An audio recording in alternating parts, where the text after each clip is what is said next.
I was lying in bed at 11 o'clock at night, the room dark, rain drumming steadily on the roof of my house in Portland. Then I heard a scraping sound at the window, something that didn't belong in the rhythm of the storm.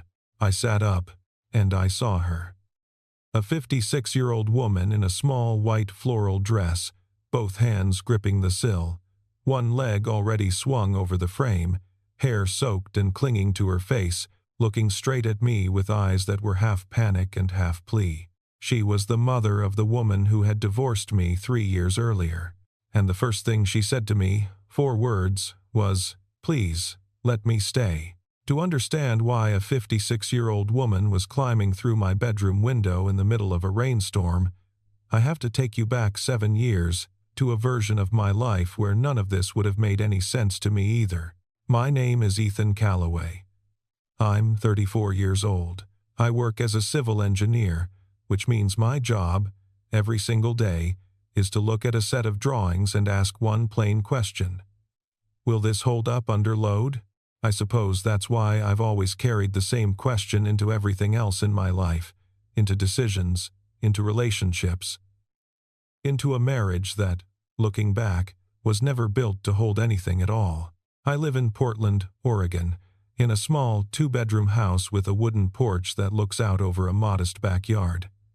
I bought that house with 6 years of savings and put it in my name alone from the very beginning. At the time, it felt like nothing more than practical planning. Later, it turned out to be the one decision from that entire marriage I never had to regret. I don't have children. My ex-wife and I never had a child together, and for 3 years now I have lived in that house completely alone, which is a different kind of quiet than people imagine until they've actually lived inside it. I met Brooke Harmon when I was 27 years old at a networking event in downtown Portland, one of those rooms full of name tags and forgettable small talk. She was 2 years younger than me, 25 at the time, and she was bright in a way I, an engineer used to numbers and load calculations, simply didn't know how to guard myself against. Brooke worked as an event planner before she pivoted into influencer work, chasing brand deals and photo shoots.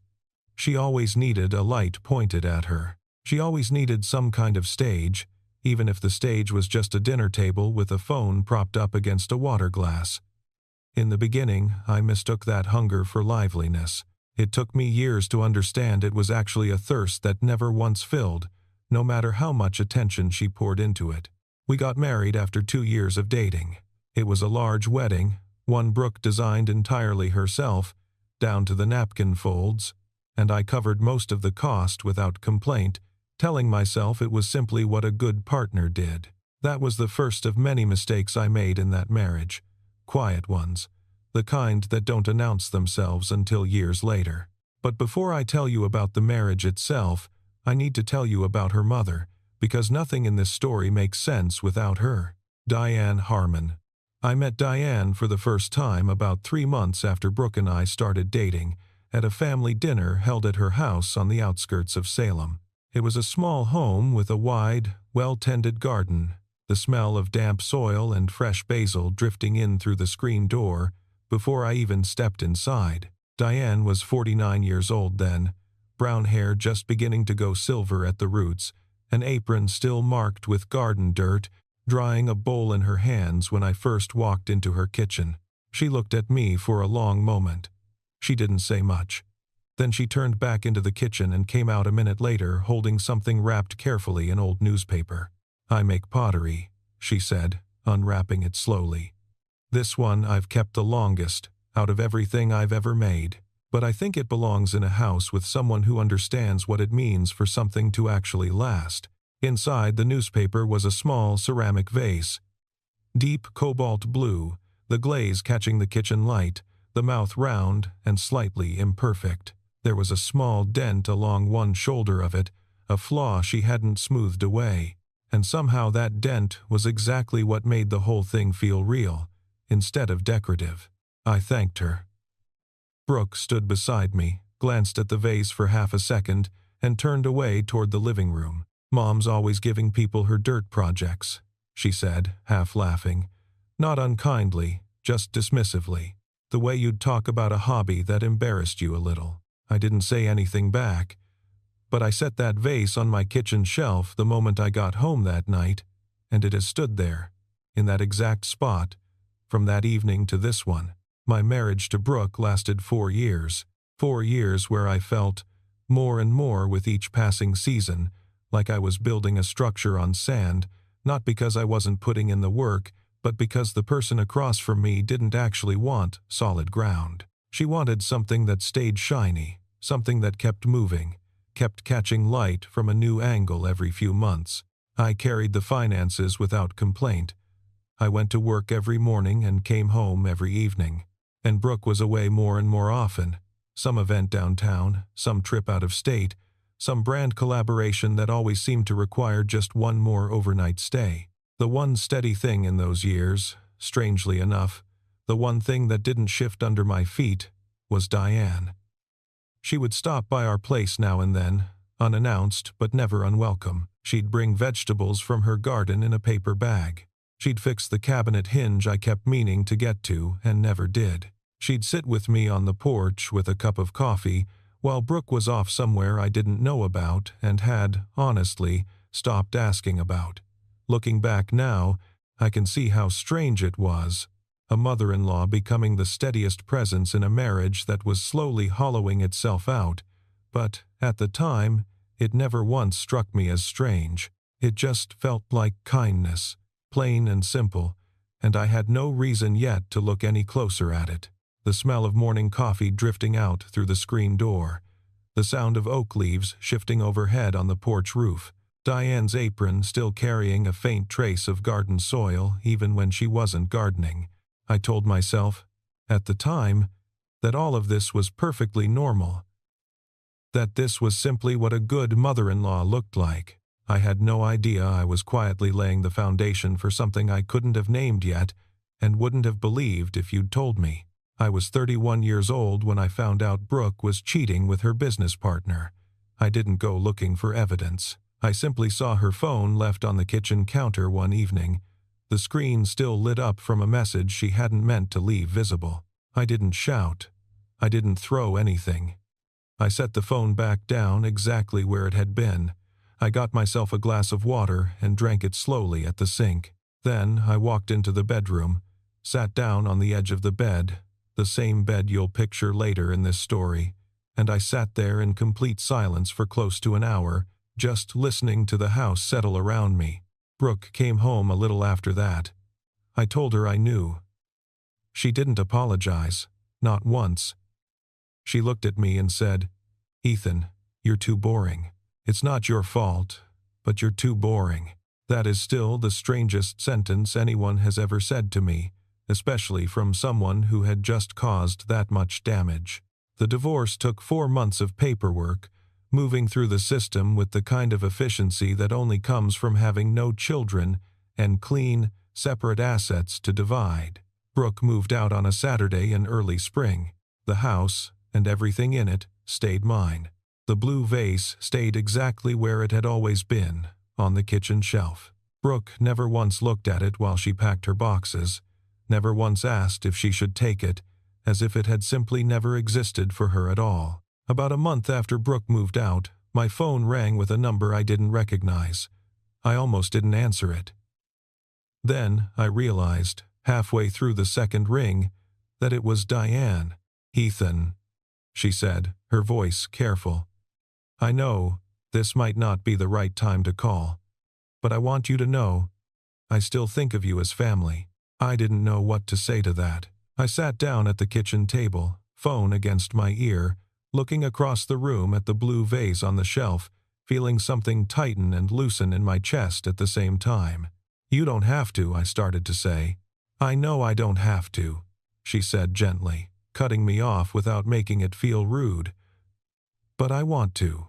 We talked for another 15 minutes after that. She asked how I was eating, whether I was sleeping all right, how work was going with the bridge project I'd mentioned once, months earlier, in passing. She never once brought up Brooke, not even in passing. When we finally hung up, I realized that had been the warmest conversation I'd had with anyone in months.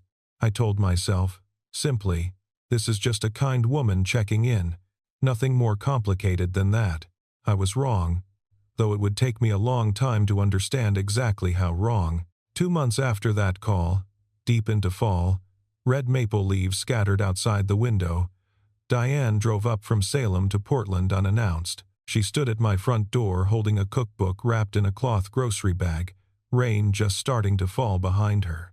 "I left this here, back when I used to come by more," she said. "Just here to pick it up, that's all." I knew that cookbook. It had been sitting untouched on the corner shelf in my kitchen since the day Brooke moved out, gathering a thin layer of dust. I walked over and got it for her, handed it across the threshold. But instead of turning to leave, Diane glanced past me into the kitchen. "Have you eaten yet tonight?" "Not yet," I admitted. "Do you have eggs?" And that was how she ended up staying. She made a frittata out of whatever vegetables I happened to have in the crisper drawer, moving around my kitchen with the easy confidence of someone who had cooked in 100 kitchens before this one. We ate at the small table, next to the cobalt blue vase, and at one point she glanced at it, smiled just slightly, and said nothing at all about it. You, listening to this now, probably already understand what I didn't back then. That cookbook was only ever an excuse. She had driven 90 minutes each way just to check, quietly, whether I was actually all right. But at the time, sitting across from her, eating frittata off mismatched plates, all I thought was, this woman is genuinely kind. She left a little before 9 that night. When her taillights disappeared around the corner of my street, I stood in the kitchen in silence for a long moment. For the first time in many months, the house didn't feel too big for one person. Over the following 18 months, Diane came by 5 more times, spaced out, each visit carrying its own separate reason, its own small cover story. The second time, she brought tomato seedlings up from her own garden in Salem, tucked carefully into a cardboard flat. "It's a waste, that backyard of yours sitting empty like that," she said, already heading toward the door to the yard. We spent that whole afternoon planting together, me digging shallow holes, her marking off the correct spacing between rows. The smell of wet dirt and sweat under a mild autumn sun, my hands filthy up to the wrist. She laughed, really laughed, for the first time I'd heard from her. Not a polite social laugh, but one that came out of her because I had, apparently, planted an entire row of green onions backwards. The third time, she called and asked if I could look at a plumbing issue down at her place in Salem, not mine. I drove down on a Saturday and fixed a slow leak under her kitchen sink while she hovered nearby, handing me tools before I even asked for them. She made chicken soup afterward, and we ate dinner in her kitchen, the walls covered in old family photographs in mismatched frames. I noticed, without meaning to look for it, that there wasn't a single photo of Brooke past a certain age, as though some chapter had simply been closed and never reopened. The fourth time, she showed up in Portland with an apple pie, claiming she was on her way to see an old friend somewhere nearby. I didn't ask any further questions, didn't push at the edges of the story. We drank coffee, ate slices of pie standing at the counter, and talked about the small pedestrian bridge I was designing outside the city. She asked smart, specific questions, the kind that come from actual curiosity, not the kind people ask just to fill silence politely. The fifth time, the sixth, I honestly don't remember what the stated reason was anymore. What I remember far more clearly is the feeling underneath all of it. Every time her name lit up my phone screen, something in my chest would loosen, just slightly, before I even answered. I remember thinking, once, that I looked forward to those calls the way other people look forward to the weekend, and then immediately pushing that thought aside before I could sit with it too long, I started clearing off the kitchen counter more carefully on the days I thought she might stop by, without ever fully admitting to myself that's what I was doing. I started buying the dark roast coffee she preferred, the kind that wasn't too acidic, even on weeks I wasn't sure she'd come at all. I never once said out loud, even to myself, what any of that meant. But I kept doing it anyway. One Friday afternoon, I remember it specifically because it was raining and I'd come home earlier than usual. I sat in the kitchen looking out at the wet backyard and realized, almost with a small jolt, that I was quietly asking myself, will she stop by this week? That wasn't the way you wonder about a friend dropping by. It was the kind of wondering that makes you look at yourself immediately afterward and think, that's a strange thing to be sitting here hoping for. I looked over at the blue vase on the shelf. That small dent along its shoulder, the flaw that made it feel real instead of staged. She's Brooke's mother, I reminded myself, deliberately, the way you'd recite a fact to steady yourself. She's 56 years old. She's simply a kind person, and that's all this is. I stood up, washed the 2 dishes in the sink, and tried, without much success, to stop thinking about it any further. But when my phone buzzed later that same night, and I saw Diane's name appear on the screen, my heart picked up a full beat before I could stop it, before I could talk myself back down into calling it nothing. I didn't know it then, but I was already falling, slowly, the way you fall without ever noticing the ground tilting under you. And I certainly didn't know that the woman who had handed me that blue vase 7 years earlier was standing at the edge of her own decision, looking down at the same drop, quietly asking herself whether she should jump.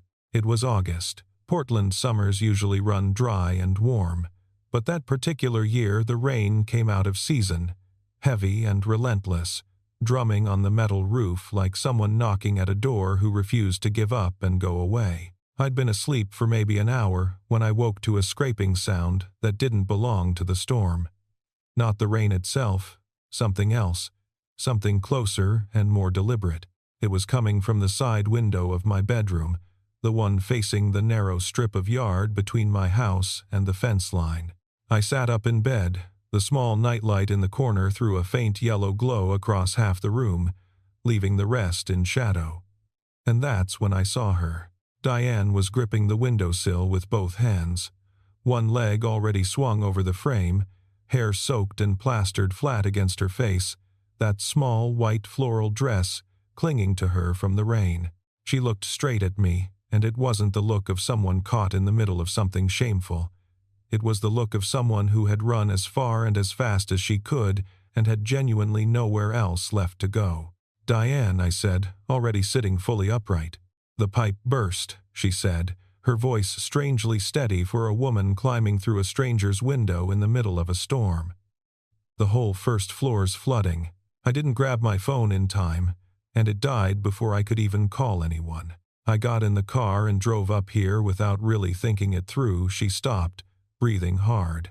I knocked at the front door. No one heard me over the rain.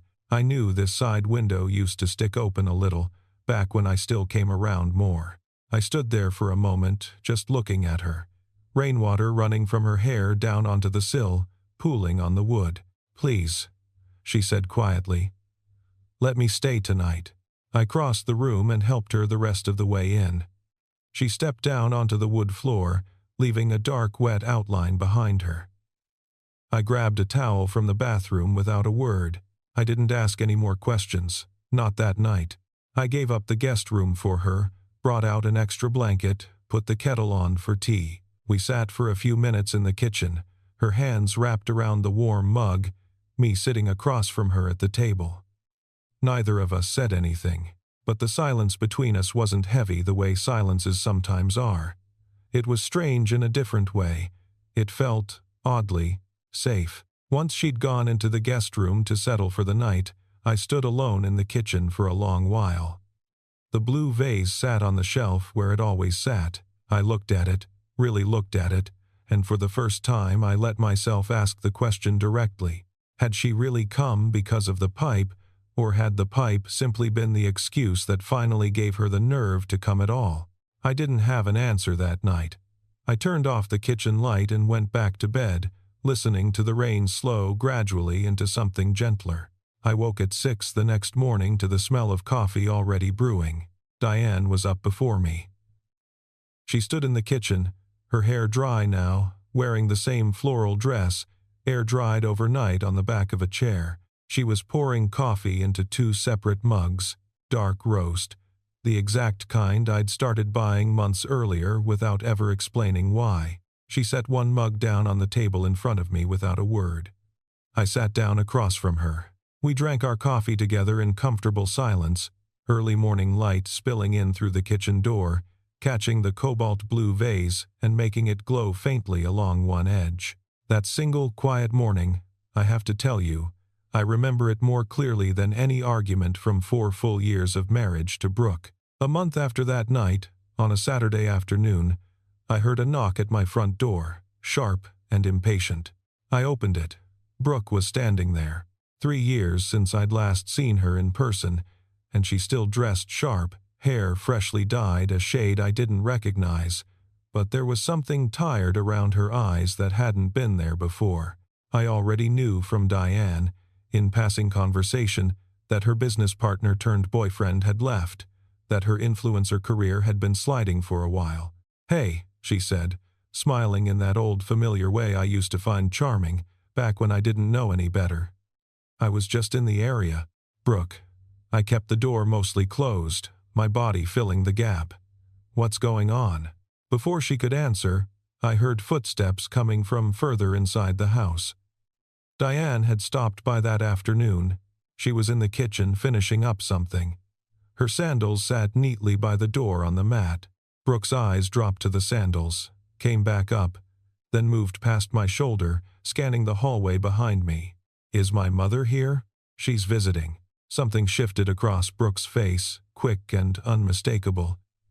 Not anger exactly. Something colder than that, more calculated. "Do you have any idea how this looks, Ethan?" Her voice dropped lower, sharper. "You're letting my mother come and go from your house whenever she wants. What do you think people are going to say about that?" "People," I said, keeping my voice level, "aren't my concern right now. You're taking advantage of her. She's lonely, she's kind, and I'm not doing anything to her." I held her gaze steadily. Diane is a grown woman. She's allowed to make her own decisions about where she spends her time. Brooke opened her mouth to say something else, and that's when Diane stepped out from the kitchen behind me. She came to stand beside me, looking directly at her daughter. Nobody said a single word for what felt like a full 3 seconds. Diane stepped forward, just slightly, until she was standing evenly beside me. Her voice, when it came, was calm in a way that actually made me shiver a little, not from any coldness in it, but because it was the kind of calm that only comes from a sentence someone has already turned over and thought through, long before this moment ever arrived. "Brooke," she said, "you don't get to decide who stays in the life of a man you already gave up." Brooke went rigid. "Mom, you made your choice already. 3 years ago. You chose, not him." Diane's voice never rose, not once. "That doesn't give you the right to make that choice again now, not even the right to decide who is or isn't allowed to know him." Brooke looked at me, waiting, I think, for me to soften whatever her mother had just said. Then she turned and walked away, back down the front steps. The door swung shut behind her, not slammed, just closed firmly, the way it closes when someone realizes they don't have any stronger move left to make. Diane stood still for a moment, looking at the closed door. Then she turned and walked back into the kitchen and went right back to washing the last of the dishes, as though nothing unusual had happened at all. I stood there in the hallway for a long moment, and for the first time, I wasn't looking at her the way you look at someone you're simply grateful toward. I was looking at her the way you look at someone who has just proven, without hesitation, that she is genuinely on your side. I didn't sleep that night. Not out of worry, but because something was coming loose in my chest, slowly, and I still hadn't found the right word for whatever it was. After the day Brooke showed up at my door, I didn't reach out to Diane. Not once, for 3 full weeks. It wasn't out of anger. It wasn't out of fear of what Brooke might say or do next. I simply needed to stand alone in my own house, in the quiet, and ask myself one honest, uncomfortable question. "Ethan, what exactly are you feeling for that woman?" 3 weeks passed like that. I went to work every morning. I came home every evening. I cooked for myself, ate alone at the kitchen table, and sat afterward just looking at the blue vase on the shelf, as if it might eventually answer something I couldn't ask out loud. I thought about the age difference constantly. I was 34, Diane was 56, 22 years between us. I thought about the plain fact that she was the mother of the woman I used to be married to.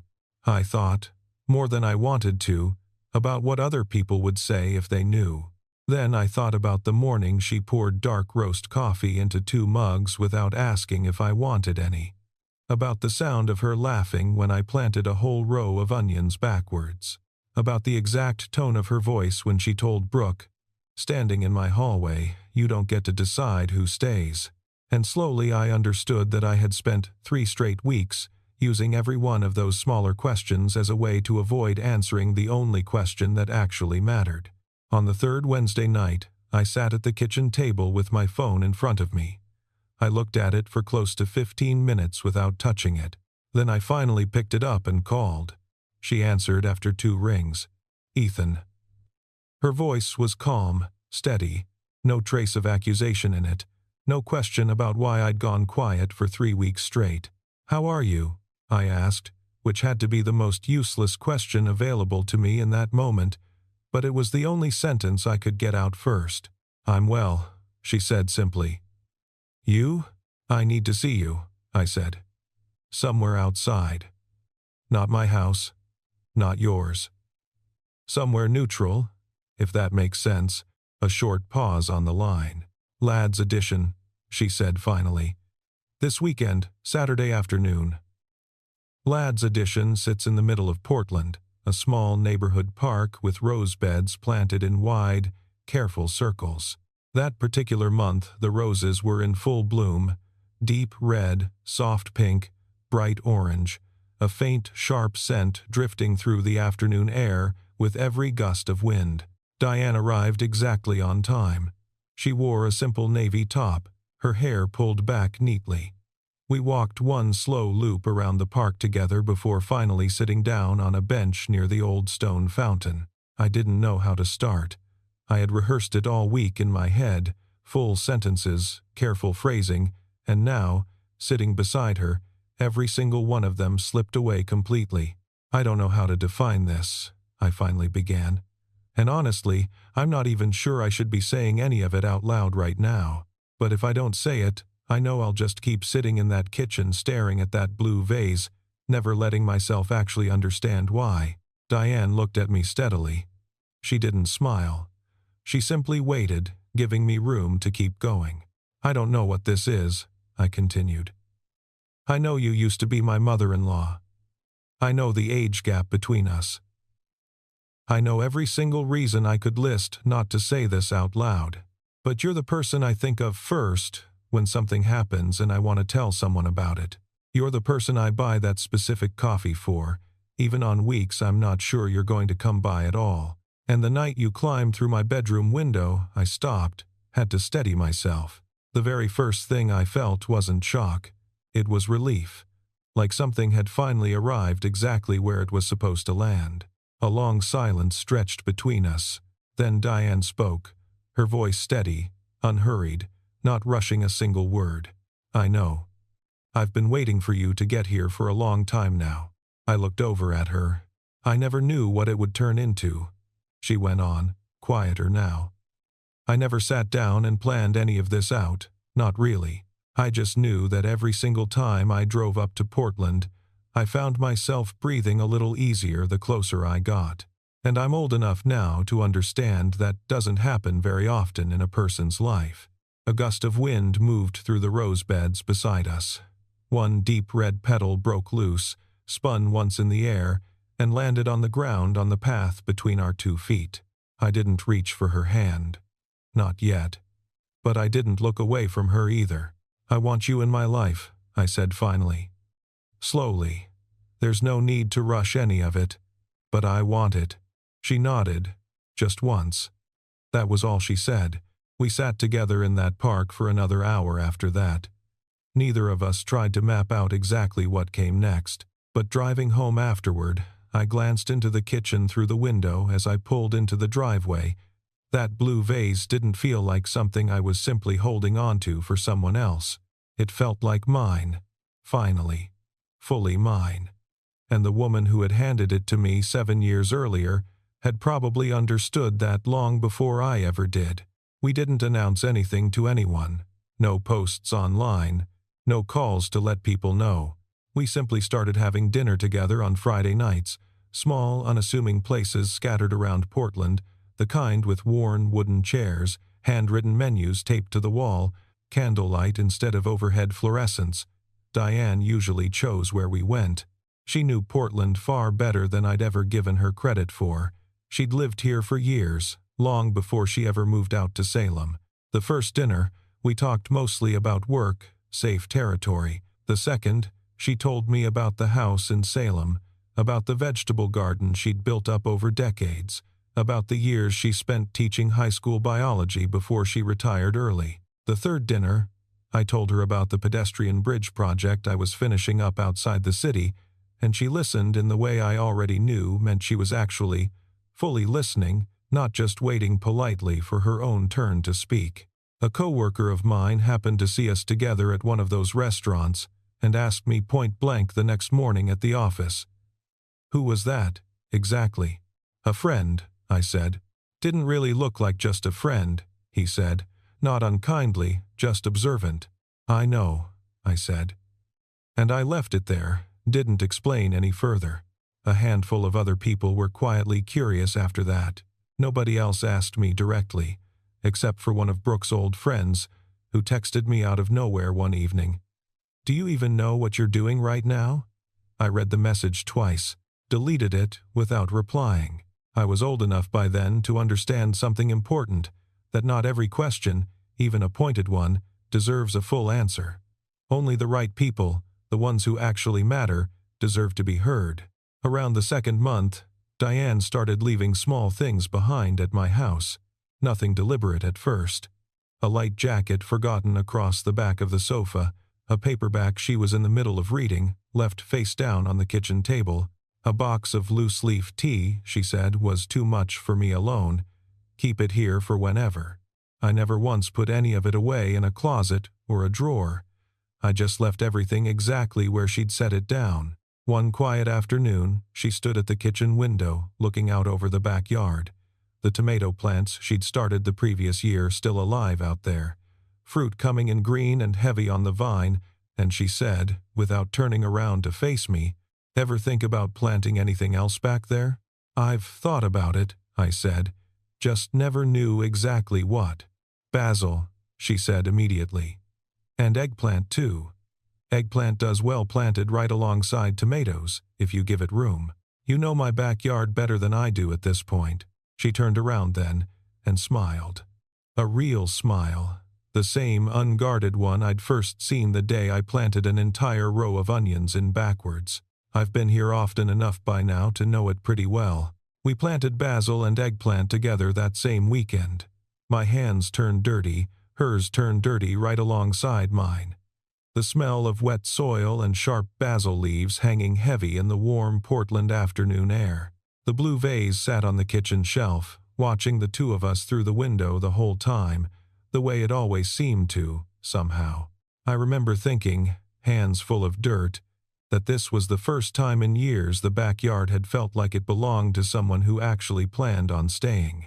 Time moved forward from there, from month 3 all the way to now, 8 full months since that first rainy night at the window. There are certain stretches I'll move through quickly here, not because they didn't matter to me, but because real life, the actual lived kind, isn't made up of big, dramatic explosions. It's made up of ordinary mornings stacking quietly on top of one another, the kind of quiet that eventually starts to feel completely safe. By month 3, Diane had started staying over on weekends, the guest room at first, and then later. Honestly, I couldn't tell you the exact night it changed. The guest room simply stopped being the only room she ever stayed in. There was no formal conversation about it, no announcement. It was just the natural, unhurried drift of two people who had already grown comfortable sitting quietly in the same space together. By month 4, I met an old friend of Diane's for the first time, and Diane introduced me with just 4 simple words. "This is Ethan," nothing more attached to it. Her friend looked at me, looked over at Diane, and gave a small, understanding nod.